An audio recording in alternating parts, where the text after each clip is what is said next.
Bonjour à tous et bienvenue sur ma chaîne Go-Vidéo. Aujourd'hui, nous allons aborder les fonctions map et nous allons actuellement afficher aussi le contenu de notre formulaire sur notre interface. Sans toutefois tarder, nous allons entrer directement dans le vif du sujet.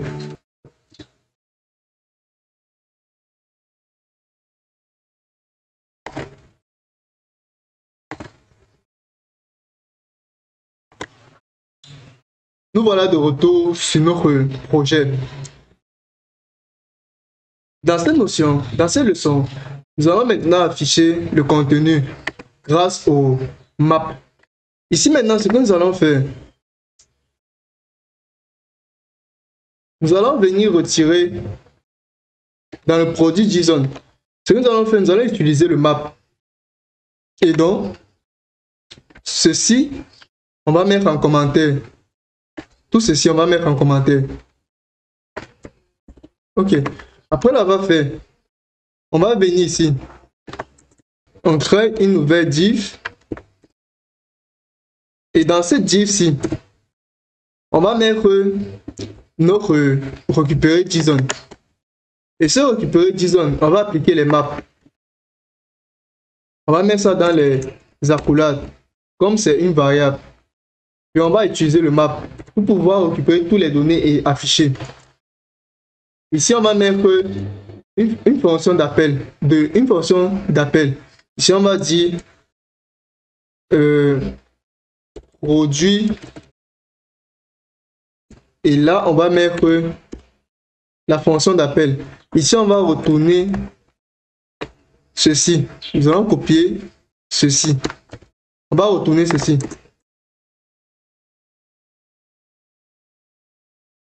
Nous allons mettre ceci. Ok, nous allons changer tous les noms par récupérer, par produit. Si on fait ceci, on efface partout, on met produit et on revient sur notre navigateur, on actualise. On observe toujours qu'on a le même contenu. Donc ce que nous allons maintenant faire, nous allons venir mettre les points d'interrogation au cas où s'il n'y a pas de produit, pour que ça ne nous affiche pas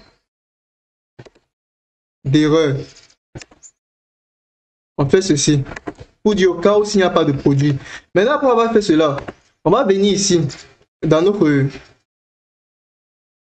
ceci, ce qu'on vient de faire, on va mettre ceci en commentaire. Ça va nous aider pour permettre de récupérer de app.js et de l'afficher dans notre produit JSON.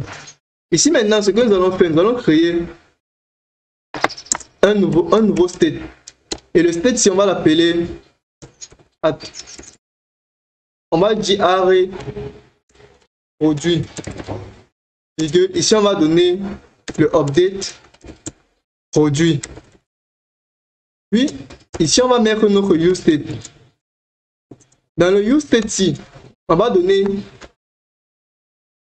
le bloc-ci. Ce bloc-ci, on va venir copier. On va venir le copier. On copie ceci, on vient mettre dans notre app.js. On va mettre loin au début. On colle ici. Puis maintenant, ici, on va donner notre récupérer JSON. Là maintenant, ce qu'on va faire, on va utiliser notre fonction de update produit pour pouvoir mettre à jour le contenu.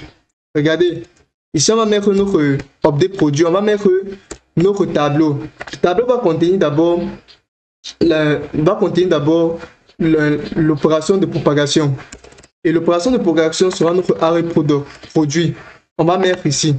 Puis le prochain qu'on met, c'est notre produit pour pouvoir l'ajouter dans notre tableau. Après avoir fait cela, on va observer ici qu'il y aura un problème en bas, le recul prod. Donc ceci déjà, on va mettre ceci en commentaire. Et ceci aussi en commentaire. On va venir pour copier notre arrêt produit. On va venir copier le arrêt produit. On va venir mettre ici. Regardez, il y a un détail que je veux vous montrer. On va actualiser. Regardez, il y a un détail que je vais vous montrer. Lorsqu'on va valider un produit, ici on observe en fait que l'ID ne change pas. Et c'est un problème. Il faut que l'ID change. Ici, là, pour permettre que l'ID soit différent, il faudra prendre la longueur de la variable, la longueur du tableau. Il faudra prendre la longueur du tableau en faisant un produit.len pour donner le nombre d'objets qu'il y a dans notre tableau. Et on fait plus 1 pour pouvoir avoir le prochain élément. Donc, du coup, ici, nous allons venir ici. Nous allons venir maintenant mettre ici. On va prendre le produit ID. Produit.produit ID.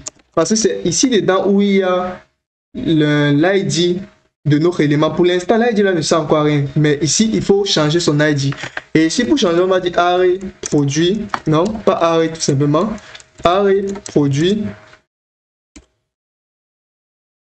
.length. Maintenant, plus 1.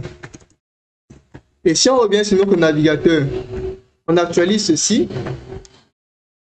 Et lorsqu'on valide, malgré qu'il soit vide, on observe ici que quoi? Il a changé, il est venu maintenant à 5. Ça va résoudre notre problème.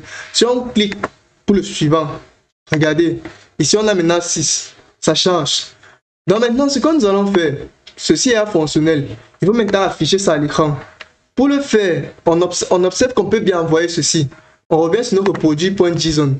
Et ici, ce qu'on avait mis ici, on va effacer complètement. Il ne nous sert plus à rien. Vu qu'on peut récupérer ça dans notre app.js. On efface complètement. Ici maintenant, on va réactiver le return. Et activer aussi ici. Maintenant, ce que nous allons faire, on va décommenter juste le premier. On décommente ceci.